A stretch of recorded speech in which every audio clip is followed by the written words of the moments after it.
ada barang bukti lain yang mau dicoba dipaksakan, yaitu foto-foto. Yang katanya ada foto, dan itu anu lagi, penyesatan lagi. Saya kemudian direkam ketika saya melihat foto itu, kemudian dikeluarkan pemberitaan. Foto-foto sudah diperiksa keasliannya oleh Roy Suryo. Come on, saya tuh hanya melihat sekilas saja foto-foto itu. Foto-foto wisuda itu. Klaim ya? Oh, jahat banget.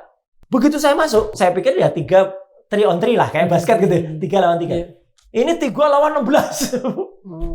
16 orang banyak. Jadi ada 2 wakil rektor, ada dekan, ada profesor yang ketua senat kehutanan, ada sekretaris rektor. Oh, ada 11 orang yang konon. Ini kebohongan lagi nih. Surat perintah penyelidikan pun sudah langsung terbit tanggal 30 April. Pastilah gitu. Saya juga nanti akan dipanggil dan teman-teman lain juga pasti akan dipanggil.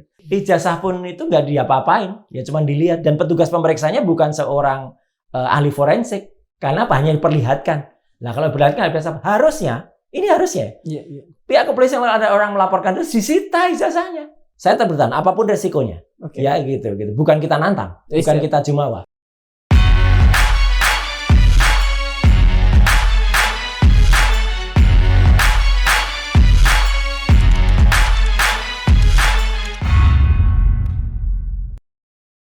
Bismillahirrahmanirrahim. Assalamualaikum warahmatullahi wabarakatuh. Sobat Madilog, ada yang berkembang semakin tidak sehat di negeri ini. Ketika bertanya, dianggap mencemarkan. Ketika sanksi, dianggap sebuah kesalahan. Padahal kesangsian dalam dunia pendidikan justru adalah pangkal dari dibukanya, digalinya sekian banyak penemuan-penemuan. Nah, untuk itu kita akan bertemu kembali dengan seorang yang sudah ada kenal, Mas Roy Suryo. Beliau datang bukan sekadar sebagai seorang mantan Menpora, tetapi sebagai seorang warga yang ikut mempertanyakan siapa mantan presidennya. Selamat bergabung kembali dengan Dunia Madilog, Bang Roy. Terima kasih, Pak Gun. Jadi ini cocok kalau ini dibahas di Madilog. Mungkin ingat Pak Gunawan Sumodingrat ya? Oh iya, saya Darmawan. Siap. Pak Gun, ya kan? Pak Dar, ya kan? Iya. Sama-sama. Itu Wan-nya ada berapa aja. Kepala biro saya zaman saya di Bappenas. Siap. Mohon izin. Siap salah. Kalau kata tentara siap salah. Pak Darman. Jadi sebenarnya ini cocok kalau kita bahas. Jadi ini kan bagaimana dulu pikiran Anwalka ya. Jadi supaya orang itu berpikir terbuka. Betul. Ya kan, berpikir tidak hanya soal materialis tapi juga dialektika dan juga logik. Jadi orang itu kalau sekarang tidak boleh berpikir begitu, kan aneh gitu. Betul. Artinya selaku warga biasa sebagai prolog tadi ya. Sebagai saya warga biasa kemudian mempertanyakan atau kita berpikir kritis ya, atau kalau dalam bahasa anak-anak sekarang kepo gitu. Betul. Kan. Dilarang. Kepo dilarang, jadi malah kita dikatakan, wah ini nggak boleh, ini bukan objek penelitian. Betul. Objek penelitian itu apa saja bisa dibuat objek penelitian gitu loh. Betul. Dan kan sesuatu yang merangsang pertanyaan kan bisa jadi objek penelitian. Dan itu adalah tipikal seorang saintis. Betul. Orang peneliti itu kalau ada sesuatu yang aneh, dia harus berpikir, ini kok aneh ya? Jadi artinya kalau aneh, ya harus dia kritis. Ya, kita harus berpikir Madilog ini. Gitu. Oke, dengan dipersoalkannya, ya. Saya ingin bertanya langsung saja. Ya, Mas Roy siap nggak menjadi, maaf, residivis? Karena dulu kan pernah, sebagaimana saya pernah masuk. Dulu masuk pun tidak sempat masuk ke LP loh ya. Jadi aja baru tahanan. Tahanan tuh belum kelasnya belum. Kecuali belum kita napi itu. Belum napi gitu. Jadi kalau ada yang bilang napi ya, dia anu aja istilahnya itu apa? Kudet, kurang update. Kurang gitu. update. Ya. Kami ya, saya, kemudian ada Dr. Rismon Sianipar, kemudian Dr. Tifa, kemudian sudah disebut inisialnya yaitu Bang ES ya. Egy Sujana, kemudian ada Ibu K ya. K ini sebenarnya masih ada 2 pertanyaan. Bisa Ibu Kurnia Triroyani, advokat ya? Advokat ya, Kurnia Triroyani, atau advokat juga Mas Kosinudin Ahmad. Jadi K itu belum jelas. Tapi lucunya kan gini, ini terus terang aja perkembangan update terbaru ini baru kita omongkan, baru ada podcast yang ngomongin ini. Kan perkembangan terbaru hari ini tuh sudah ada beberapa orang yang kemudian mendapatkan surat panggilan. Meskipun panggilannya masih berupa klarifikasi. Nah, tapi klarifikasinya ini kalau menurut orang yang ngerti hukum ya, saya juga belajar meskipun saya tidak ahli hukum. Aneh gitu. Karena klarifikasi itu biasanya ya klarifikasi, itu di pasal-pasalnya, wah itu udah pokoknya dijaring, brak gitu ya. Brak pasalnya banyak banget, ya gitu. Mulai dari pasal 310, 311 ya, kemudian ada pasal 32 dan 35 Undang-Undang ITE ya, itu yang itu saya baca deh. Ya, ada pasal 32, 35 yang itu sebenarnya tidak ada hubungannya sama sekali. 310, 311 KUHP. Kemudian apa sih 310, 311 itu tentang pencemaran nama baik, ya gitu.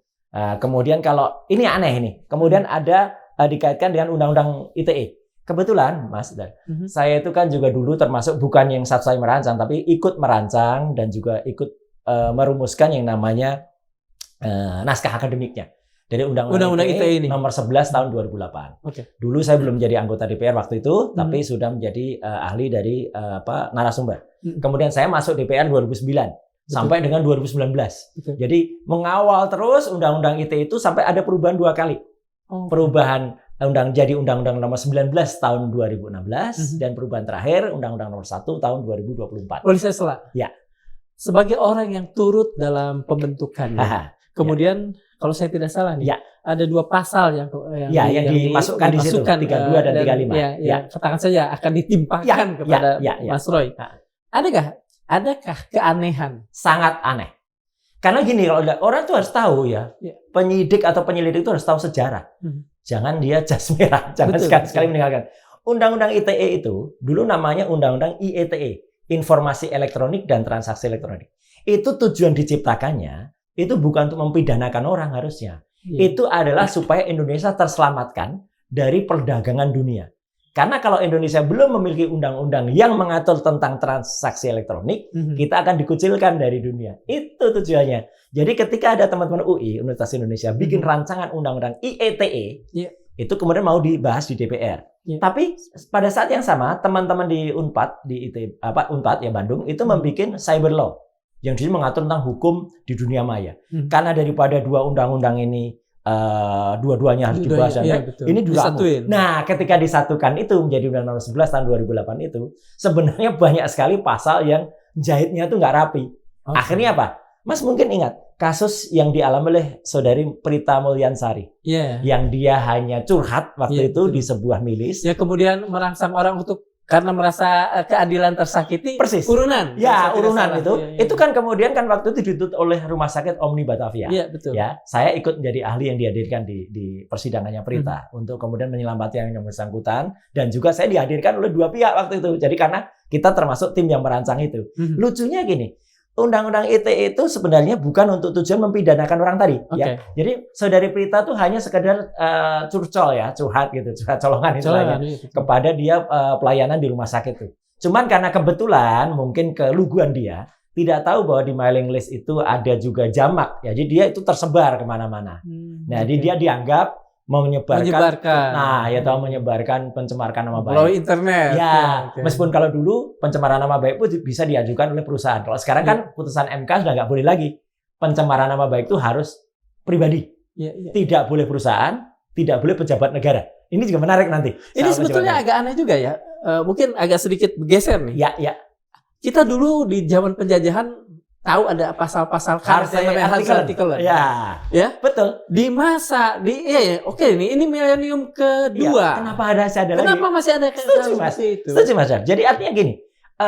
Jadi artinya ada upaya untuk mengekang kebebasan berekspresi.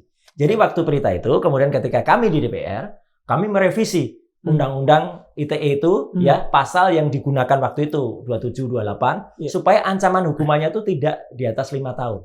Supaya apa? Tidak ada subjektivitas penyidik nanti. Kalau di atas 5 tahun kan dia bisa menahan. Gitu. Betul. Jadi waktu itu pasal-pasal yang hukumannya di atas 5 tahun kita revisi. Kita turunin jadi 4 tahun. Nah, terus terang, kami agak kelupaan. Mungkin teman-teman DPR juga agak 32, 35 itu. Karena itu sebenarnya jarang sekali dipakai. Dengan kata lain, boleh kan kita kemudian mencurigai ya? Mas curiga nggak bahwa pasal 32, 35 ini sebetulnya ditempelkan agar yang tuntutannya 8 tahun sama 12 tahun ini bisa persis membuat Mas dikurung? Gitu. Iya, persis. Itu yang niat buruk ya. Gitu. Kalau orang bilang itu jahatnya itu ada di situ. Iya. Jadi kami menduga begini. biasanya ini memang tidak pernah dibahas. Kenapa? 32, 35 itu tujuannya, Mas. Saya ikut membuat dulu ya. Iya. Ketika di naskah akademik itu ada seseorang mengirimkan bukti elektronik. Bukti elektronik itu ada harus mengikuti syarat di pasal 5 ayat 1 di Undang-Undang ITE. Itu adalah semua hal yang bisa diakui secara elektronik. Itu tidak hanya screenshot, tapi harus ada linknya, harus ada URL-nya, Universal Resource Requester-nya, dan lain sebagainya. Nah, misalnya saya transfer 1 juta kepada Mas. Oke. Tapi kemudian Mas bilang ini barangnya kok 1 juta sih? Gitu. Saya ubah sebelum transfer itu menjadi 10 juta. Kan screenshot bisa aja. Kita ubah-ubah angkanya, ya, meskipun aslinya itu hanya 1 juta, tapi 10, saya anggap itulah kena. Kejadian yang kemarin viral lah beberapa pekan lalu. Ya, ada yang ubah judul berita. Betul. Gitu ya. Itulah 35 sebaliknya. Yang tadinya asli diubah menjadi palsu. Itu memang ancaman hukumnya tinggi banget. Ya, 8 tahun dan 12 tahun. Nah, itu memang jarang dipakai karena tidak logis itu dipakai. Artinya tidak relevan dong dengan kasus ijazah palsu ini. Jangankan relevan, sesat kalau dipakai itu. Saya harus bilang sesat. Karena apa? Karena tujuannya bukan itu. Oke. Sebenarnya ini penjelasannya ya di pasal 32 gitu ya atau 35. 32 dulu ya kalau kita baca ya supaya tidak salah ya. Nanti kita baca. Pasal 32 di Undang-Undang ITE ini adalah untuk mengatur tentang larangan mengubah, menambah, mengurangi, melakukan transmisi, merusak, menghilangkan, memindahkan atau menyembunyikan informasi elektronik. Ini koma-koma semua loh ya. Jadi artinya itu harus terjadi semua. Betul. Kecuali yang terakhir atau itu kemudian itu bisa sendiri. Tapi kalau yang depannya koma itu berarti sudah proses lah ya. Proses itu harus terjadi. Jadi ini memang untuk seseorang mengirimkan dokumen elektronik kemudian diubah-ubah. Ya, dan kemudian atau pasal 35 ya kebalikannya kan. Pasal 35 itu yang untuk menghilangkan yang tadinya original menjadi palsu. Nah, itu yang mau dikenakan.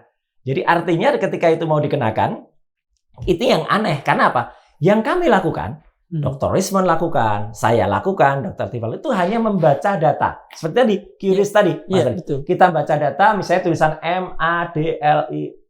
Madilog ini. Ternyata huruf I-nya misalnya tidak sama, tidak dari satu font yang sama. Ya. Nah, itu kita curiga, ini pasti pernah diubah nih. Itu aja. Kami tidak melakukan perubahan apapun di situ. Kita hanya membaca data.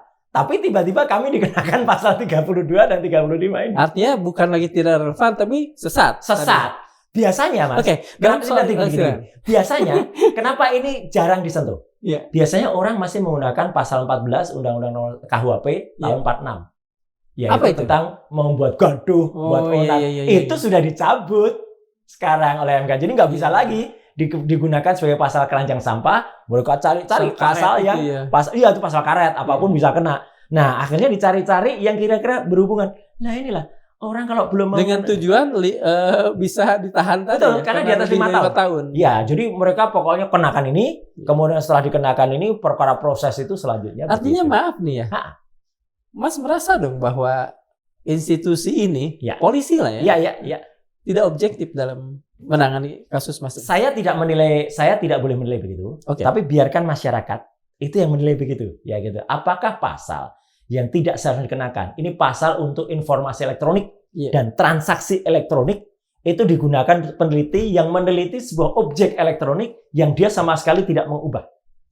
Kecuali kami melakukan pengubahan. Atau seperti ada orang YouTuber itu yang kemudian mencoba membantah saya, membantah Dr. Rismond dengan mengatakan ini bisa aja. Kemudian saya dikasih kacamata. Iya, justru orang yang ngasih kacamata itu. Atau ada salah seorang kader Partai Sebar Ijazah ya PSI yang dia kemudian menuliskan itu asli padahal kata yang punya ijazah katanya itu nggak asli, dia justru yang kena karena dia memastikan itu asli. 3235 ini justru dia 8 atau 12 tahun bukan kami yang kemudian melihat ini ini ada yang nggak benar ya ini 3235 ini pasal aduan nggak, delik aduan nggak?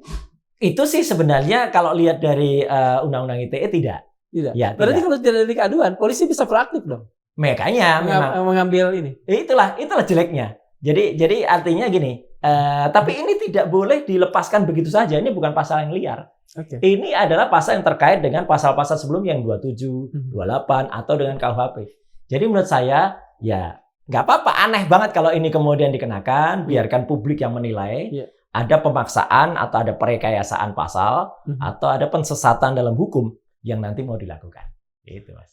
Tapi jelas Mas merasa bahwa ada sesuatu yang dipaksakan untuk terjadi pada Mas. Gini, paling tidak penahanan itu. Iya, gini, karena saya belum menerima sampai detik kita ngobrol ini. Tapi beberapa teman yang sudah terima, ya ada satu saya sebutkan namanya Pak Rizal Fadilah.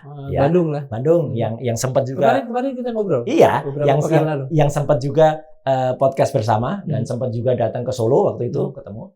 Satu lagi yang menarik adalah ada salah satu orang yang mempunyya podcast. Ya, namanya Sentana Podcast, Pak Michael Sinaga. Oh, itu koran dulu koran merah atau koran kuning lah, ya, mohon maaf ya. Dulu, tapi tidak peyoratif ya. Iya. Saya mengatakan koran kuning tanpa nggak apa-apa. Nggak, sekarang kan memang mengubah citra. Sentana tuh sekarang bagus gitu ya. Sejenis forum atau sejenis madulog ini ya. Jadi dia kritis gitu. Itu pun dipanggil juga. Dan surat panggilannya itu bernama klarifikasi. Tapi di situ ditulis dalam surat panggilan klarifikasi itu semua pasal tadi. Jadi semua pasal itu dijaringkan. Pokoknya bikin gemetar lah. Iya, 310, 311, kemudian 32 ITE tadi ya, 32, 35 gitu. Jadi, artinya kita pun punya potensi untuk dipanggil. Oh iya, siap-siap saja kalau madulog atau forum itu dipanggil itu. Karena hostnya itu Michael Sinaga tuh host. Iya. Hostnya tuh dipanggil. Mas merasa bahwa hal-hal seperti ini sehat nggak? Sangat tidak. Di era demokrasi. Sangat tidak sehat, dan ini malah lucunya gini. Dulu ketika zaman dia masih berkuasa, ya jarang sekali malah yang YouTube itu dipanggil. Biasanya orang langsung kan. Iya, ini kanal YouTube-nya yang dipanggil. Ya, justru di pemerintahan Pak Prabowo ini gitu. Jadi kan aneh ini. Artinya kenapa bisa Pak Prabowo, kalau menurut saya kecolongan gitu. Kecolongan dengan aparat kepolisian yang kemudian malah bisa memanggil dengan pasal-pasal yang 310, 311 KUHP, junto pasal dan pasal 35 junto pasal 51 gitu kan. Kemudian pasal 32 junto pasal 48 gitu ya. Dan bahkan ini dikaitkan semua. Gitu. Mohon maaf nih Mas. Ya. Ini awalnya kan sudah seperti ini. Apakah ini langsung membuat Mas agak pesimistis dengan proses hukum yang akan bergulir? Sangat sebenarnya, karena gini, sebenarnya kan Desember 2024 yang lalu ya, itu kan ada pengaduan dari teman-teman TPUA, Tim Pembela Ulama dan Aktivis ya, di Bareskrim. Waktu itu masuk di Dumas, di pengaduan masyarakat. Jadi memang belum keluar LP. Hal yang sama hari-hari ini, Bareskrim tampaknya progres. Ya, memproses itu. Tapi ini harus diingat, Mas. Semua itu baru pada tahap Dumas. Belum jadi LP. Dumas itu nanti hasilnya adalah dia menjadi pertimbangan kepolisian. Menerbitkan LP atau tidak. Jadi ini masih tahap di belakang. Sementara yang ini ada yang baru mengadu pada tanggal 30 April kemarin. Mengadunya saja super cepat. Meskipun kalau kita lihat komentar netizen itu lucu-lucu. Ini komentar netizen Mas ya. Mengadunya melalui pintu belakang. Ya itu kan pintu keluar itu sebenarnya di SPKT itu. Kemudian ada salah loket. Salah loket. Ya, di situ awalnya sudah berusaha ditutup-tutup pemberitaannya, tapi kan akhirnya banyak juga gambar yang bocor. Itu ke loket kehilangan. Terus datangnya pakai mobil yang belum bayar pajak. Apa sebetulnya mungkin yang dilaporkan adalah kehilangan? Nah, kan lucu kalaupun itu ya. Kalau itu kan aneh gitu. Tapi itu datangnya pakai mobil yang sok merakyat, ya gitu. Tapi ternyata belum bayar pajak, masih ngeles. Itu kan milik rental. Diteliti sama netizen, itu ternyata bukan rental, tapi milik perusahaannya Kahiyang, anaknya. Jadi kan ini kan banyak banget. Dan yang lucu kan, katanya dia itu melaporkan tentang ini, tentang ijazah. Dan katanya kan disebut, membawa sendiri. Berarti kan enggak. Netizen juga mungkin perhatikan pemirsa Madulog ini. Dia keluar itu kan bawa map ukuran folio, ditekuk lagi. Tega nggak ijazah kita yang kita peroleh dengan sangat susah tuh ditekuk. Makanya ini ada clue yang disampaikan oleh kuasa hukumnya, tidak dilaminating. Supaya apa? Supaya kalau ditekuk itu. Tapi kan ya nggak mungkin lah ijazah kita tekuk, apalagi itu katanya ijazah SD. Dan satu lagi Mas yang aneh. Dia kan lapor sekitar jam 10 pagi. Jam 12 katanya sudah selesai kan? Itu dengan 35 pertanyaan. Kalau segitu, ya ijazah, kalaupun dia bawa ijazah pun itu nggak diapa-apain, ya cuma dilihat. Dan petugas pemeriksanya bukan seorang ahli forensik, karena hanya diperlihatkan. Nah kalau diperlihatkan harusnya pihak kepolisian, ada orang melaporkan itu disita ijazahnya. sebagai barang bukti yang nanti diperiksa oleh polisi. Setelah diperiksa di dalam, dianalisis internal, itulah nanti baru digunakan. Tapi kan cepat banget. 30. Dengan kata lain, Mas sendiri melihat bahwa dalam proses itu ada ketidakprofesionalan di pihak lembaga ini. Biar Kompolnas nanti yang memeriksa. Biar Kompolnas yang menilai, biar juga misalnya apakah nanti Propam yang menilai atau apa. Tapi oke lah, masyarakat aja juga yang menilai ya, bahwa ada yang lucu di dalam proses. Dan lucunya lagi, baru beberapa hari kemudian sudah muncul LP-nya, laporan polisinya, nomornya yang belum nggak pernah dipublikasikan. Kami juga tahu LP itu setelah ada beberapa kawan yang menerima ini, ya, dan yang menerima panggilan itu dan sudah menerima surat perintah penyelidikan. Jadi surat perintah penyelidikan pun sudah langsung terbit tanggal 30 April. Mungkin terhadap Pak Rizal ini ya? Iya Pak Rizal, kemudian ada teman dari Sentana. Kemudian pastilah gitu, saya juga nanti akan dipanggil dan teman-teman lain juga pasti akan dipanggil. Dan meskipun judulnya adalah klarifikasi, tapi kenapa di dalamnya tuh isinya itu tadi pasal-pasal yang menjaring dengan pasal-pasal itu. Ya ini kalau beberapa kawan mengistilahkan ini ada pasal selundupan gitu. Dan diperiksanya itu lucu di subdit 5 unit 5 subdit Kamnek, keamanan negara. Jadi ini dianggap mungkin karena bersangkutan dengan dokumen negara. Ya, ini kan bukan dokumen negara. Ini kan perseorangan. Kalau itu perseorangan. Tapi sebenarnya pasal 310 dan 311 itu, Mas, menurut putusan MK terakhir, kan? itu tidak bisa diadukan oleh orang yang masih menduduki jabatan sebagai jabatan publik, Mas. Yang bersangkutan ini masih di Danantara ya? Lah itu kan masih Dewan Pengarah Danantara. Jadi artinya dia bukan lagi orang kayak kita rakyat jelata gitu loh. Itu adalah dia di atas rakyat. Sekarang begini Mas. Beliau yang melaporkan Mas ini adalah seorang bapak kita. Tidak kita katakan sebagai bekas bapak kita, nggak ada lah yang namanya bekas. Ya, kalau di Amerika itu tetap disebut presiden. Kan? Mr. Presiden. Iya, Mr. Presiden. Seperti juga diplomat kan tetap. Tetap duta besar. Gitu ya. Gitu.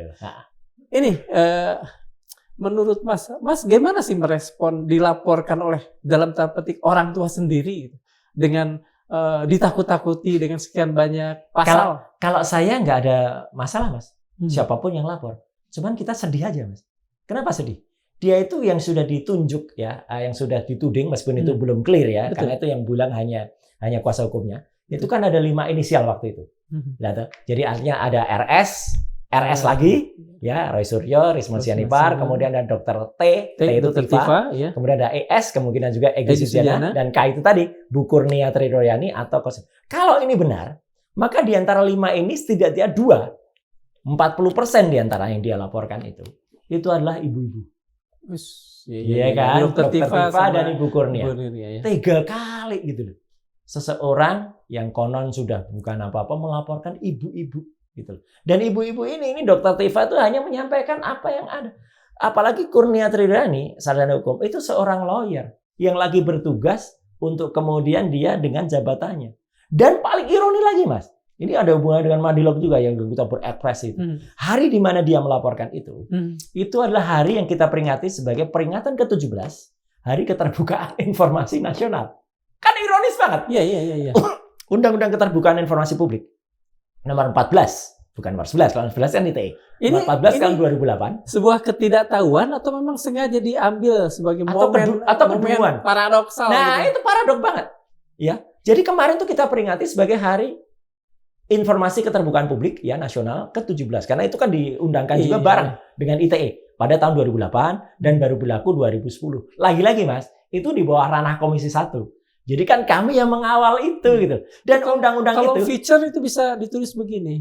Gerhana di Hari Keterbukaan persis celaka atau neraka, enggak cuma gerhana ya gitu. Karena apa? Karena justru orang itu adalah untuk mengumpulkan keterbukaan informasi publik. Dan itu yang ironisnya juga kan sempat itu yang digunakan oleh alasan UGM. Waktu tanggal 15 April yang lalu ketika kami ke UGM itu sempat ini tidak bisa keluar karena ini kami nanti melanggar undang-undang informasi keterbukaan publik. Saya bilang jangan berdebat soal undang-undang keterbukaan informasi publik ya karena ini tidak termasuk yang dikecualikan di pasal 17 undang-undang informasi keterbukaan publik. Akhirnya baru keluar, itulah makanya kami bisa melihat skripsi dokumen elektronik Yang disebut skripsi dan di situlah banyak sekali errornya, termasuk nama Profesor Ahmad Sumitro yang namanya salah, di depan ditulis profesor, padahal itu baru itu konon ditulis tanggal November 2000 sebelum beliau profesor 1985 ya. Beliau profesornya itu Maret 1986. Jadi 1 tahun kemudian. Beberapa bulan kemudian di halaman tengahnya yang masih ketikan manual itu masih tertulis doktor insinyur. Nah, itu yang benar. Ya, kalau yang di luar yang cover yang ada tanda tangan yang nggak jelas, bahkan tanda tangannya itu sama namanya itu diprotes oleh putrinya. Putrinya kan namanya Aida yang sekarang ada di Australia. Itu pun bilang itu bukan nama ayah saya gitu. Jadi jangan lagi nyebut-nyebut ayah saya dengan OE. Iya. Kesimpulannya sederhana kalau dari skripsi itu, Mas. Skripsi yang acak-aduk, skripsi yang abal-abal, bahkan skripsi itu tidak ada lembar pengesahannya, lembar pengujiannya, tidak ada. Nggak mungkin lulus. Ibaratnya ayam dengan telur. Mas kan lulusan UGM. Ya. Sedih nggak gitu? Iya, maksud saya sangat sedih. Universitas Gadjah Mada. Gini. Ya. UGM, Universitas Gadjah Mada. Ya. Mungkin di sana ada elit lah ya. Ada beberapa elit. Ya. Tapi kan yang lain itu masih ada sekian ratus dosen. Ada. Apakah sudah ada semacam protes dari orang-orang yang tidak terlibat? Ada. Termasuk mantan rektor UGM, Profesor Sofyan Effendi. Itu udah teriak, ini UGM nggak transparan ini. Katakan sejelas-jelasnya. Terus termasuk keluarga alumni Gadjah Mada, Kagama. Ya, meskipun belum Kagama PP, Pulmusfat belum. Tapi ini masih Kagama Cirebon dan beberapa pengurus Kagama yang lain. Itu sudah meneriakkan, ayo dong UGM, bicaralah sejujur-jujurnya. Ya, jadi bukan sehina-hinanya. bukan apa itu kemarin istilahnya ya toh. Tapi ini harus bisa sejujur-jujurnya, seterbuka-terbukanya. Gitu loh. Jangan kemudian malah merasa begitu. Karena apa? Ini udah clear banget. Jadi, analoginya sederhana, Mas. Ya, pemirsa Madilog juga Pak. Kalau ada telur dan ayam tadi, kalau dari telur busuk, saya katakan ini skripsinya itu telur busuk ini. Nggak mungkin menetes jadi ayam gitu loh. Karena apa? Di skripsi itu sudah kalau Dr. Resmond menyoroti soal font-fontnya, kalau saya lebih menyoroti soal perbedaan gelar tadi, yang dia seharusnya belum bergelar profesor. Kemudian kemudian belum ada lembar pengujiannya, pengesahannya, tanda tangan juga salah. Bahkan ketika kemudian ditunjukkan lembar pengesahan dari skripsi yang mahasiswa yang lain, itu pun menjadi masalah karena di lembar yang lain bukan milik dia ya, milik yang lain itu disebut tesis. Gitu. Mas, tadi di awal kan saya bertanya, ini awal proses, kemudian pesimisme udah mulai tumbuh tuh ya. Tapi kami teriak gitu loh, bukan pesimis mengecil enggak? Iya oke. Ada terbit rasa pesimisme. Tapi apa yang kira-kira nanti bisa maksimal Mas lakukan di proses persidangan untuk katakan saja selain membela diri, tapi juga membongkar segala hal yang barangkali error ini ke publik. Oke, sebenarnya kata kuncinya cuma satu, yaitu tadi jujur. Sejujur-jujurnya itu aja. Kalau kemudian proses ini jangankan sampai persidangan, ya. Kalau persidangan itu dilakukan, harusnya sekali lagi yang diproses dulu itu yang ada di Bareskrim, yang dilaporkan, dan Bareskrim itu pasal-pasalnya adalah pasal pemalsuan dokumen yang di sana. Dan polisi sudah mulai menyelidik teman-teman itu. Ada Pak Rizal Fadila juga sudah dipanggil, Pak Damai Hairulubis sudah dipanggil. Pak Egy katanya juga sudah dipanggil, ya, karena mereka yang melaporkan atas nama TPUA itu pasalnya adalah justru tentang pemalsuan dokumen. Kemudian ada undang-undang Sisdiknas dan lain-lain. Itu yang benar. Itu harusnya diproses dulu sebelum memastikan adanya, kalaupun kami itu dilaporkan dengan tuduhan ya, itu pencemaran nama baik atau pembaikan nama cemar atau kemudian atau misalnya adalah soal mengubah dokumen mereka 3235 yang sebenarnya jauh ini. Jadi ya kami memang hanya bisa berharap gitu moga-moga ada hidayah dari Allah Subhanahu wa taala kepada para penyelidik itu gitu. Mereka dapat hidayah. Mas tadi bilang soal jujur. Ya. Ini siapa saja yang harus jujur selain pihak yang dari sejak kapan pun diminta untuk jujur? Semua harus jujur. Semua harus jujur. Kalau kami diminta jujur aja. Anda itu sebenarnya mau, kan selalu dituding begitu kan? Oh ini bukan akademik, ini politik ini. Enggak. Dr. Rismond itu tidak pernah di politik. Saya pun pernah memang di politik, tapi sudah 5 tahun, Mas. Saya tuh tidak lagi menjadi bagian dari sebuah partai politik. Lihat aja gitu. Saya udah mengundurkan diri resmi loh, bukan minggat. Karena ada orang keluar dari partai politik itu kan ada yang minggat, ada yang kemudian keluar diam-diam, ada yang melipir, ada yang dipecat. Saya pakai surat resmi kepada ketua partai waktu itu, mengundurkan diri dengan alasan sekolah. Gitu. Dan clear waktu itu tahun 2020 saya mundur gitu, dan saya sekolah dan alhamdulillah selesai. Jadi artinya apa? Artinya adalah kalau mau dikaitkan dengan politik jauh lah. Siapapun ya. Kalau kemudian kemarin ada ditantang. Loh kalau gitu semua presiden harus diperiksa. Loh iya, kalau ada kalau ada masalah pertanyaan ya kan. Kan masalahnya gini, bukan masalah. Kan jujurnya gini. Semua mantan-mantan yang lain ya gitu, semua presiden itu kan jujur atau apa adanya. Pak Harto ya, meskipun ada nggak? Ini ada dia. Nih, Pak Harto ya. Jujur mengakui beliau itu sekolahnya hanya SR. Sekolah rakyat yang setara dengan SD. Ibu Mega. Nah, gitu. Mengakui kalau pernah S1 di Unpad di pertanian, tapi nggak selesai. Bagus. Itulah kejujuran yang harus dilakukan. Kalau Pak SBY jelas ya, apalagi Pak Habibie gitu ya. Pak SBY di IPB, Pak Habibie juga di Jerman ya kan. Itu clear gitu loh. Gus Dur juga internasional. Jadi artinya itulah yang kita perlu. Kalau memang nggak punya, ya bilang aja nggak punya. Kalau memang hanya level itu, ya bilang aja level itu gitu loh. Dan artinya memang ini ironik ya atau paradok gitu ya gitu. Jadi ya kami dituntut wah itu politik gitu loh. Padahal enggak, kita benar-benar menjalankan itu. Kalau iya kita katakan iya. Kalau tidak kita katakan tidak. Sama seperti ini. Ketika kemudian kita harus memastikan ya, apakah skripsi itu alat bukti utama? Iya. Kami itu sudah pegang, Mas. Primary evidence ya, alat bukti ini. Karena apa? Setelah resmi kita datang ke UGM tanggal 15 April, kami mendapatkan skripsi itu ya, yang disebut nama dia itu dari Wakil Rektor 1 Prof Uning Budasmoro dan juga Wakil Rektor bidang kemahasiswaan ya, gitu. Kemudian setelah kita periksa di ruangan yang ada di Universitas Gadjah Mada dan kita meriksa pun di depan mereka. Jadi kan clear banget gitu. Tidak bisa kita itu dituduh mencuri atau melakukan modifikasi. Dan apa yang kita potret saat itu, apa yang saya scan waktu itu adalah seperti apa adanya kemudian kita tampilkan. Kecuali di situ sama seperti saya tadi, ada YouTuber yang kemudian nambah-nambahin dipakai kacamata, kemudian itu dicoret-coret gitu. Atau itu kalaupun ada misalnya Dr. Rismon menambahkan lingkaran atau kotak, itu hanya untuk meng-highlight. Penunjuk ya. Iya, meng-highlight, bukan untuk mengubah. Kecuali di situ kan malah kadang-kadang nih itu kan banyak itu tayangan-tayangan di YouTube tuh tulisannya di zoom, kan itu sama sekali kan nggak melakukan itu. Hasilnya pun itu standar ilmiah, Mas, standar research. Kalau ya kita katakan ya, kalau palsu kita katakan palsu, false. Kalau true kita katakan true. Kalau kemudian ada program misalnya face recognizer dan face comparison, hasilnya mismatch, tidak match, ya kita katakan match. Itu aja, nggak ditambahin.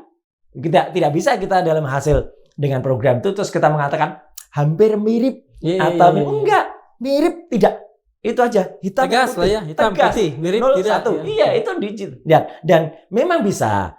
Kalau ada orang wah program nggak mungkin benar 100%, iya program tuh bisa salah, bisa tidak kurang akurat, tapi nggak mungkin program tuh bohong, Mas. Jadi itu yang kami lakukan. Kalau iya kita katakan iya, kalau enggak kita katakan enggak. Mas begini, dari seberang sana kan dan apa namanya mungkin netizen yang berafiliasi lah tidak itu selalu mengatakan bahwa mempertanyakan apa sih di belakang ini. Ada yang bilang politik tapi tidak kemudian tidak kemudian jelas gitu ya. Sebetulnya yang ingin saya tanyakan juga, raison d'être paling kuat sebetulnya apa? Ya, reasonnya adalah ketika kita melihat bahwa ada sesuatu yang memang harus pertanyakan tadi. Jadi itu curiosity, itu aja.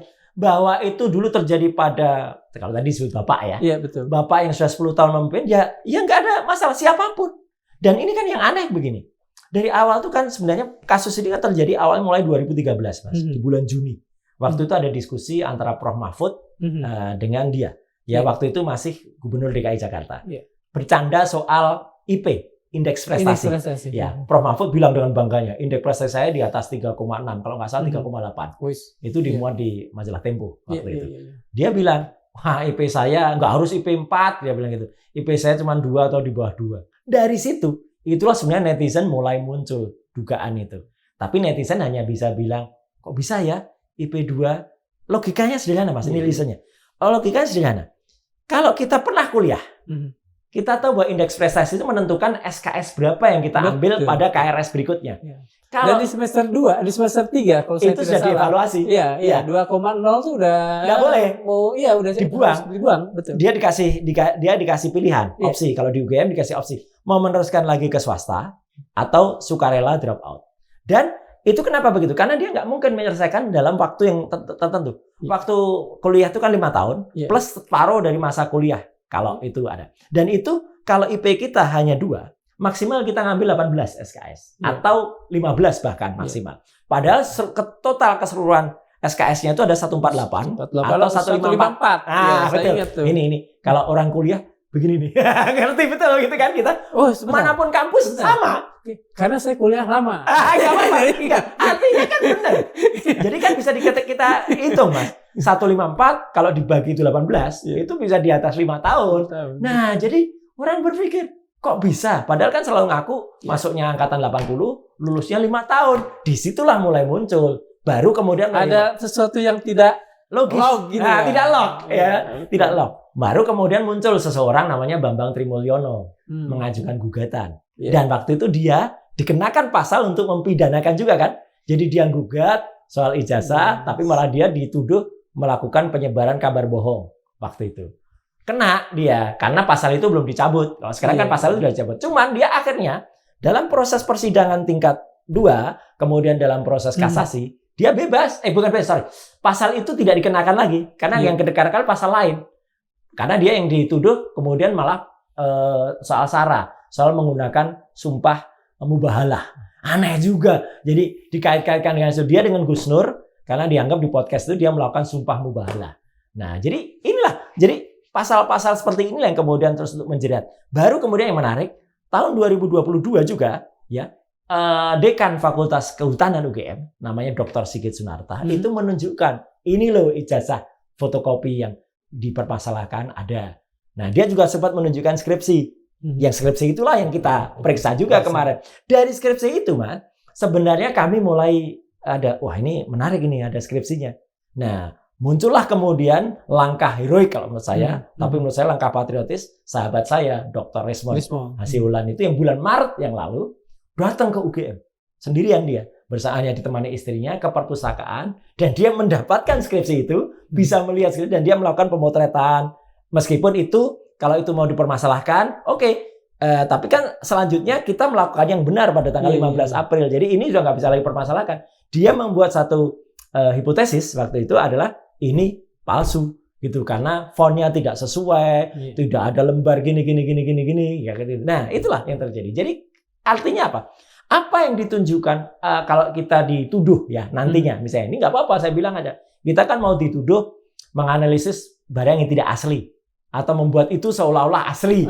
Ya, itu kan tujuannya mau diplesetkan ke situ. Nggak bisa. Yang ditunjukkan oleh Dekan Fakultas Kehutanan UGM, Dr. Sigit Sunarta itu adalah asli. Kalau menurut dia kan gitu. Meskipun itu hanya berupa fotokopi. Dan lebih lagi dengan kader partai. Itu partai PSI tadi, si Andi itu yang dia awalnya dia mengatakan Andi Budiman. Bukan. Sandi Pratama apa siapa gitu namanya, ya. Dia kan katanya mendapatkan sumber jelas dari sebuah podcast yang lain, ya, bukan Sentana tapi podcast Diskursus, ya. Itu kemudian saya desak dia, dapatnya dari mana? Akhirnya dia ngaku, dapatnya dari orang namanya Andi Pramaria.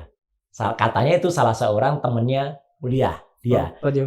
Karena si kader ini pernah bekerja 5 tahun. Jadi memang bukan dari yang bersangkutan. Sengaja saya pancing dia supaya dia ngaku dari situ.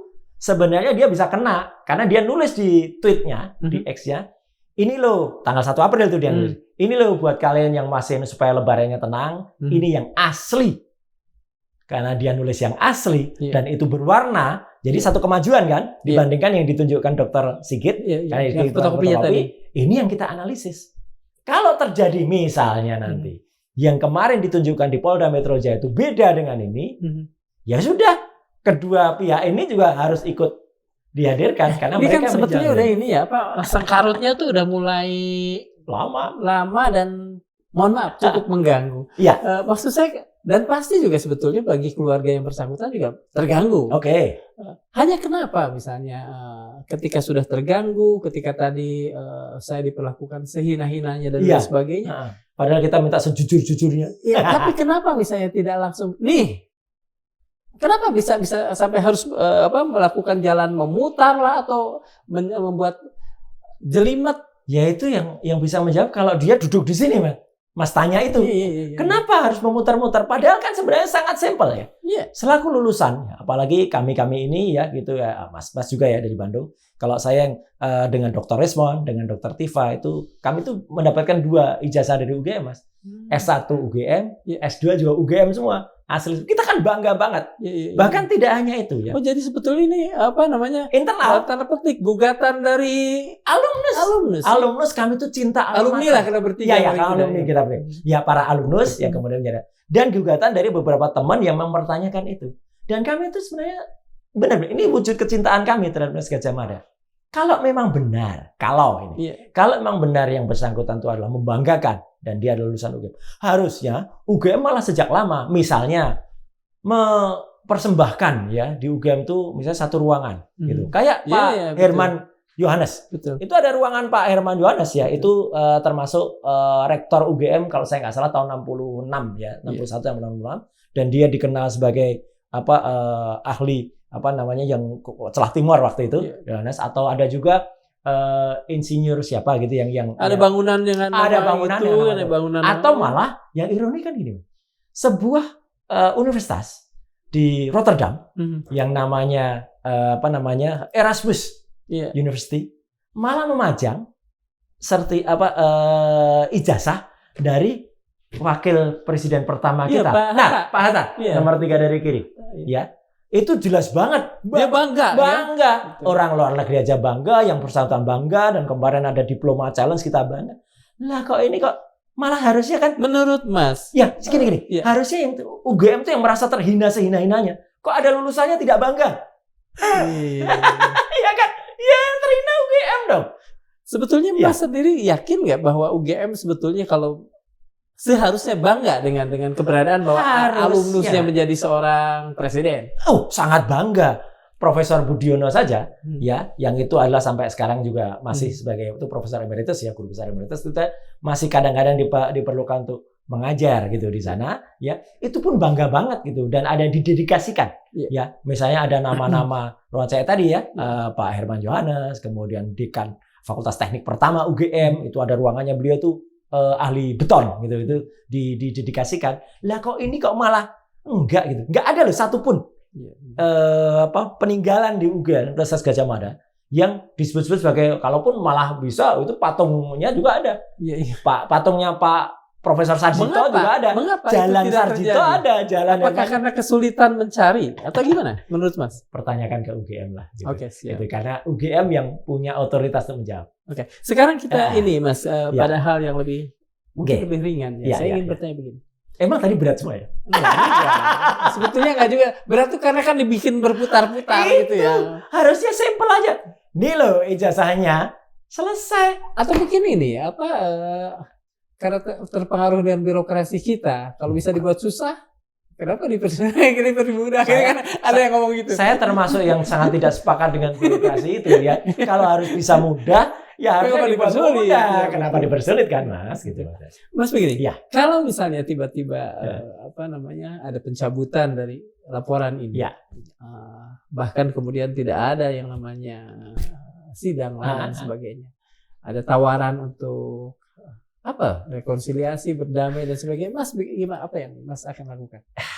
Saya serahkan kepada masyarakat. Tapi yang jelas saya hanya bisa mengatakan A kalau itu A. Kalau itu B katakan kan B. nggak mungkin diserahkan di masyarakat. Loh iya, kan nanti kan no viral no justice. Oke. Iya kan, begitu, bahwa ada indikasi begitu, ya harus saya bilang begitu. Karena ada juga masukan-masukan. Artinya Mas akan melihat viral yang mana nih? Viral yang sebagai peneliti, saya tetap bertahan. Enggak. Kalau itu enggak. Saya tetap bertahan, apapun resikonya. Ya gitu. Bukan kita nantang, bukan kita jumawa. Siap. Tapi itu pun sebenarnya indikasi ke situ pun sulit. Kata Profesor yang dipanggil acara Rossi di Kompas ya, yang dulu duta besar Rusia. Hamid Awaludin, Profesor Awaludin mencoba menyampaikan bahwa nggak mungkin dia nyabut karena udah terlanjur gitu, malu gitu. Dan beliau juga, Prof. Hamid Awaludin pun juga menyayangkan ini persoalannya sangat simpel. Udahlah, kalau memang punya ijazah aslinya, tunjukkan aja. Kalau Prof. Hamid Awaludin itu memberikan contoh juga, kalau memang itu, bukan Prof, tapi ada lagi yang menyebabkan, kalau memang pernah hilang, ya sampaikan aja hilang. Itu mungkin kemarin kedatang ke loket hilang. Ya, terlambat kalau baru kemarin. Karena dia daftarnya pakai fotokopi yang apa? Ketika dia daftar KPU dulu. Oke. Lucunya, Mas, KPU kan kehilangan malah. Yang justru lapor hilang itu harusnya KPU. KPU ketika dijadikan termasuk pihak terkait oleh dokter yang menggugat di Solo, ya, itu pun juga Dokter Taufik, itu pun menyatakan nggak ada lagi data-datanya. Kan aneh, data dari Pak presiden-presiden yang sebelumnya ada semua, gitu ketika mengikuti kontestasi itu, mulai dari Pak Habibie, kemudian meskipun itu nggak ada di Solo, tapi ada KPU di sana. Ketika kemudian melihat data-data presiden sebelumnya, ada semua. Gus Dur ada, kemudian Pak SBY ada, gitu KPU. Tapi ternyata sampai ke dia nggak ada. Padahal yang di dia itu sebelumnya yang sempat tercapture oleh para netizen itu ya aneh. SD-nya kosong, SMP-nya kosong, SMA-nya kosong, hanya ada perguruan tingginya UGM gitu aja. Jadi kan ini kan sudah menimbulkan pertanyaan. Harusnya yang lapor kehilangan KPU. Gitu. Tapi kalau baru kemarin dia lapor kehilangan di loket kehilangan SPKT itu ya terlambat. Karena apa yang sudah disampaikan oleh KPU dulu yang katanya dalam sebuah talk show orang KPU mengatakan oh sudah itu sudah diverifikasi. Ada cap dari UGM. Kami beberapa pekan lalu mengundang KPUD Jakarta karena beliau pernah memeriksa ketika gubernur. Tapi mantan ketua KPUD Jakarta ini clear nggak? Menolak. Ya kami kan harus menghormati alasan untuk tidak mau hadir ya. Tapi tetap aja kami sesalkan. Sama Mas, UGM sampai detik ini juga diundang di setiap talk show TV, ya itu Kompas, iNews, nggak pernah mau datang. Ini kan heran. Sayang gitu loh, kampus alma materku nggak mau mempertanggungjawabkan itu loh. UGM gitu.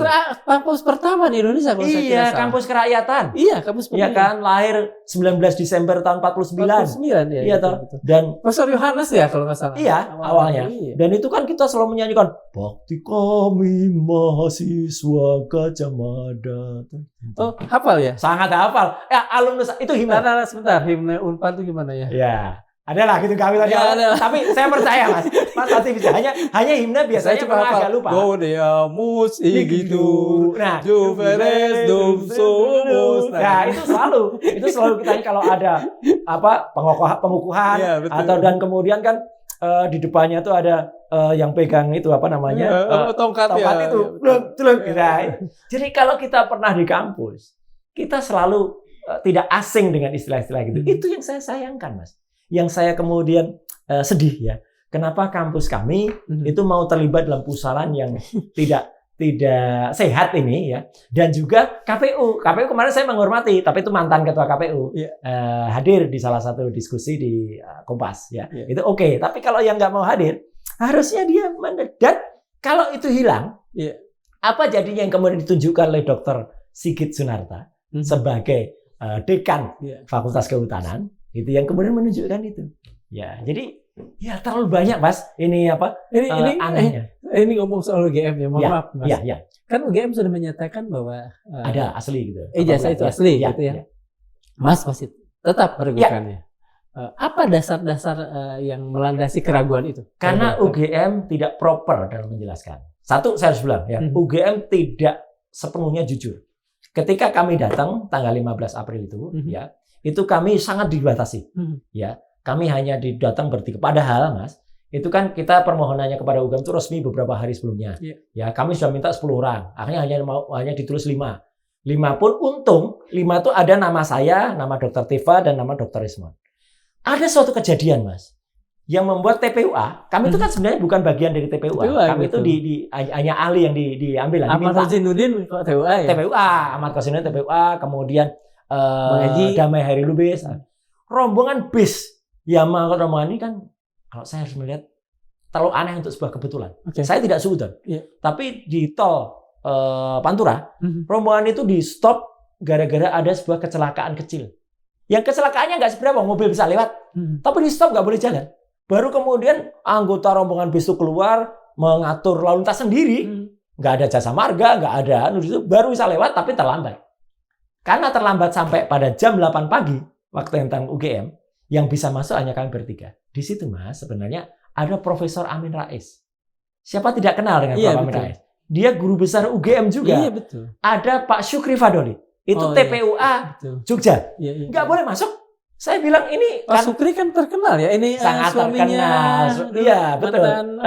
Ya, selebrit lah gitu ya. Iya, artinya gini, Prof. Amin Rais lah. Itu guru besar UGM. Saya bilang ini ada Prof. Amin Rais kan kurang 2, kuotanya kan 5. Nggak bisa, nggak ada namanya. Aneh kan? Begitu saya masuk, saya pikir ya 3. Itu yang bilang, maaf, Satpam atau siapa? Bukan. Sekretaris Rektor. Andi. Ya. Setelah itu apa? Ya yang minta izin sebenarnya Dr. Tifa ya. Saya nggak dengar langsung. Tapi begitu masuk, apa kagetnya Mas? Begitu masuk tuh, saya pikir ya 3 on 3 lah. Kayak basket gitu. 3 lawan 3. Ini 3 lawan 16. 16 orang banyak. Jadi ada 2 wakil rektor, ada dekan, ada profesor yang ketua senat kehutanan, ada sekretaris rektor. Oh, ada 11 orang yang konon. Ini kebohongan lagi nih. Yang konon 11 orang itu kami datang toleransi, kami datang sendiri. Kami karena mendengar ada pertemuan. Lalu Pak Amin nggak boleh? Iya, dan terjawab kebohongan itu.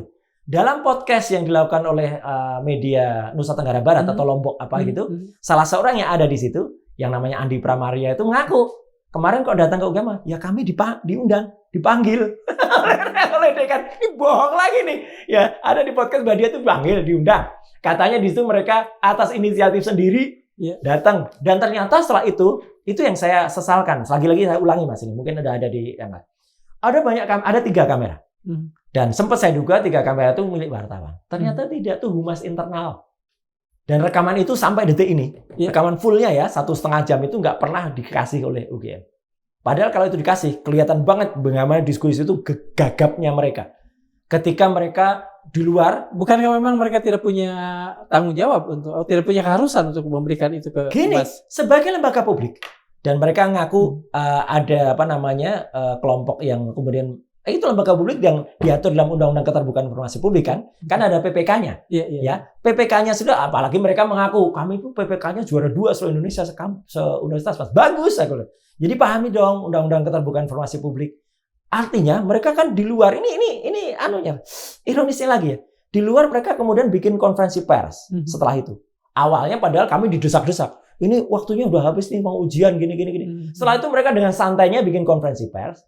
Ngaku kalau sudah menunjukkan, ini bohong Mas, sudah menunjukkan 34 bukti itu ada. Nggak ada satupun yang ditaruh di atas meja bukti itu. Jadi memang yang paling ini tuh memang kejujuran itu. Itu kejujuran. Skripsi itu pun baru setelah 1 jam lebih kita berdebat, baru dikeluarkan. Itu pun Mas, harus diambilkan dulu dari perpustakaan. Kan tahu kalau kita datang tuh mau melakukan verifikasi itu. Alasannya kan tadi datangnya kan katanya mau silaturahmi dan halal bihalal. Loh, gimana sih, kita tuh udah jelas tadinya datang tuh mau mendapatkan informasi. Ada opor nggak disediain? Nggak ada. Apalagi kalau ada opor atau ada yang membuat kehangatan. Iya, betul. Kehangatan tadinya apa? Biasanya dihangatkan lagi gitu. Itu nggak ada. Maaf nih, orang Sunda, balakatin aja. Ya, balakatin. Dia gitu kan. Nah, jadi artinya skripsi itu pun baru detik-detik terakhir kita dihadirkan. Kemudian itu diperiksa dengan cepat, itulah kami menemukan. Memang ada barang bukti lain yang mau dicoba dipaksakan, yaitu foto-foto. Yang katanya ada foto, dan itu lagi penyesatan lagi. Saya kemudian direkam ketika saya melihat foto itu, kemudian dikeluarkan pemberitaan. Foto-foto sudah diperiksa keasliannya oleh Roy Suryo. Come on, saya tuh hanya melihat sekilas saja foto-foto itu. Foto-foto wisuda itu. Klaim ya? Oh, jahat banget. Ini jahat. Gitu. Jadi saya di framing, Roy Suryo sudah memastikan keaslian foto-foto wisuda. Mana ada? Kalau itu saya benar-benar kalau ada rekaman lengkapnya, dan bahkan Dr. Rizwan waktu itu sampai agak marah gitu karena ini saya kira live streaming gitu loh. Karena ada satu handphone yang kemudian tuh ada colokannya dan kita pikir itu ada wifi anunya kan gitu live streaming. Ternyata enggak. Dan nggak pernah ada. Sekarang baru mulai spill dikit-dikit ada rekaman-rekaman yang keluar gitu, yang keluar. Tapi itu sangat menunjukkan bahwa sebenarnya suasana di dalam itu hampir deadlock, bukan hampir madilock, tapi hampir deadlock. Ya, gara-gara sempat kemudian tiba-tiba Bu Wakil Rektor tuh bilang, kalau gitu pengadilan aja. Ini kok kayak gini gitu. Bukan kami takut ya, gitu Pak. Tapi ya aneh ini gitu. Kita itu satu keluarga besar. Artinya ini jangan diplesetkan lagi. Sebentar. Emang kalau UGM kalau gitu kita pengadilan saja. Mungkin mereka merasa dirugikan oleh aktivitas Mas dan kawan-kawan. Atau mereka lain, kalau saya pikirannya lain. Mereka sudah merasa ada yang menjamin. Oke. Iya, ini kepalang nih. Ya. Kalau begitu Mas merasa bahwa memang ada sesuatu. Mohon maaf saya. Konspirasi lah apa namanya. Saya harus mengatakan demikian. Dan nanti kalau memang terbuka, kalaupun itu tidak terbuka di persidangan, Allah Subhanahu wa taala, Tuhan yang Maha Kuasa akan mencatat ini semua. Ini lembaga yang harusnya yang harusnya sangat menjunjung kejujuran. Kok kalau misalnya ini memang terlibat dalam sebuah konspirasi, sayang banget. Apakah tega kemudian citra kampus kan? Itulah. Bukan cuma sekedar citra kampus, tapi masa depan pendidikan. Betul. Jadi kejujuran di negeri ini. Kejujuran, kemudian citra Universitas Gadjah Mada sebagai universitas yang tua di Indonesia, itu kemudian runtuh gitu. Maka itulah yang disampaikan oleh Profesor Sofyan Effendi, yang mantan rektor, gitu. Dan ada mantan rektor yang lain yang sebenarnya juga sudah komen. Dan beberapa profesor guru besar yang lain juga komen, nih UGM kok kayak gini sih? Mungkin kalau sikap terhadap Pak Amin aja begitu, barangkali terhadap Pak makanya itu Pak Amin itu kan profesor juga, guru besar UGM juga, ilmu politik lah dari Fakultas Sosial Politik. Itu aja begitukan gitu. Jadi kan aneh gitu. Makanya ya saya nggak bisa Mas, harus berterima kasih bukan hanya kepada UGM, tapi kepada masyarakat, Mas. Izin saya kalau di sini di ruangan ini biasanya buka baju, Mas. Oh, alhamdulillah. Jadi inilah. Ini harusnya dicetak banyak nih. Oh iya udah. Boleh saya beli nih. Terima kasih. Ini saya juga dapat, Mas. Ini masyarakat yang kemarin melakukan deklarasi di Gedung Juang 45. Tanggal 30 itu pada saat jadi ketika hari keterbukaan informasi, kami itu mengadakan deklarasi. Buka aja Mas. Agak gerah juga. Sebentar, mikrofonnya harus saya geser supaya. Nah, gitu. Jadi teman-teman tuh buat gitu, ya, bongkar kepalsuan ijazah, gitu ya. Ada gambarnya Dr. Tifa, ada gambarnya Pak Rizal Fadila, ada gambar saya, ada gambarnya Dr. Reswan. Jadi ini saya hanya bisa lakukan ucapan terima kasih, Mas, untuk teman-teman ini banyak kemarin yang pakai gitu loh. Artinya apa? Ya inilah kekuatan kami ya gitu dan kepada masyarakat, dan terima kasih sekali lagi kepada masyarakat yang mensupport. Artinya Mas juga melihat bahwa masyarakat ini kecenderungannya bahkan supportnya besar lah gitu lah. Lihat saja pada sosial media. Kecuali pada YouTuber yang termasuk bagian dari orang istilahnya ceboker ya. Yang mencebok-cebok mereka atau yang itu kan juga cebonger atau ceboker? Cebonger itu untuk cebong. Siap. Ceboker itu untuk mencebok. Oh, waduh. Jadi kalau ada yang kotoran-kotoran sebetulnya agak ini ya. Loh itu istilah di sosial media sekarang. Oke, siap. Gitu. Jadi katanya nggak boleh pakai istilah cebong dan kampret. Nggak usah, pakai cebok saja gitu. Oke. Itu terjadi itu sekarang di sosial media. Jadi ada yang asal ngawur. Banyak yang kalau Madilog, Forum TV PSD itu ya. Kemudian ada juga misalnya kayak Diskursus, Sempana, kemudian juga teman-teman yang lain itu kan ilmiah. Kita tuh kan ada. Tapi kalau yang sebelah itu kan asal ngawur, asal gini merekayasa gitu ya. Harusnya itu yang diperiksa. Kalau adil ya. Kalau benar ITE. Jelas mereka menebarkan hoax, jelas mereka menebarkan hal-hal yang tidak sesuai dengan kenyataan, ya. Kok malah yang kita berdasarkan research dan semua ada basis akademiknya, ilmu pengetahuan, kenapa itu tidak dilakukan? Itu, Mas, ada yang menarik nih, Mas. Yang bersangkutan kan mempersilahkan penyidik Polri untuk memeriksa ijazah melalui digital forensik. Ya. Mas yakin bahwa proses yang terjadi itu akan sejujur itu? Ya, saya harus bilang bahwa kita harus percaya. Cuman ada opsi dong. Nggak boleh begitu saja kita percaya. Karena kalau kemarin katanya ditunjukkan, saya tadi sudah bilang, waktunya tidak akan cukup dalam jam 10 sampai jam 12 untuk memeriksa itu. Itu pemeriksaan misalnya material ya, kertasnya, itu harus uji karbon. Itu perlu waktu. Tintanya ya, itu harus kalau diperiksa capnya, fotonya. Kalau itu ijazah asli itu kan perlu waktu. Betul. Nggak mungkin itu. Tapi kenapa tidak ditaruh ya? Nah itu harusnya ijazah itu ditinggal. Dan kemudian polisi mengeluarkan statement, kami sudah menyita ya ijazah yang bersangkutan dan akan kami periksa. Bagus. Tapi setelah itu, kalau nanti pada pembuktian yang ada, izinkanlah juga. Karena ini masalahnya sebenarnya bukan masalah langsung hukum. Ini kan masalah pengetahuan. Iya betul. Harus ada lembaga peneliti ilmiah internasional atau yang independen yang kemudian juga ikut menguji. Nggak sulit kok. Singapura banyak kayak gitu yang kemudian kita bisa urunan ya itu kemudian untuk menguji itu atau mendatangkan mereka kemudian menguji karbon misalnya kalau itu dikatakan kertas. Meskipun harus hati-hati juga Mas. Iya. Katanya kan kertas-kertas tahun-tahun 70-80-an itu kan kita bisa beli juga di Jalan Pramuka gitu. Kan banyak yang bikin abal-abal. Tapi tintanya nggak mungkin bisa dapat tinta yang tahun-tahun segitu. Ya kalau kertasnya orang harus hati-hati. Karena kertas yang dibikin oleh percetakan negara atau PT Pura Barutama itu ada yang memang sengaja bahkan materai lama kan itu ada materainya tuh Rp100. Ada yang nyimpen stok materai 100, materai 500 lama sebelum materai kita 6.000 atau 10.000 itu ada. 100 nanti di harganya juta tuh. Oh iya, karena itu digunakan untuk dokumen yang sangat mahal. Jadi memang kejahatan itu sayang banget kalau itu modu yang dilakukan. Kalau saja misalnya itu dulu pernah hilang, semacam yang sudah disampaikan juga. Sebenarnya mereka tuh sudah mulai bikin exit way gitu ya, mau mencoba. Dulu jalan keluar. Iya, dulu ada seorang profesor dari UGM dari hukum, yang itu juga bagian dari mereka itu yang mengungkapkan itu kan pernah hilang. Profesor ya? Iya profesor, pernah hilang gitu ya, gitu.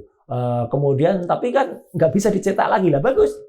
Kalau ijazah itu hilang Mas, bisa, boleh. Tapi UGM mengeluarkan surat keterangan pengganti ijazah.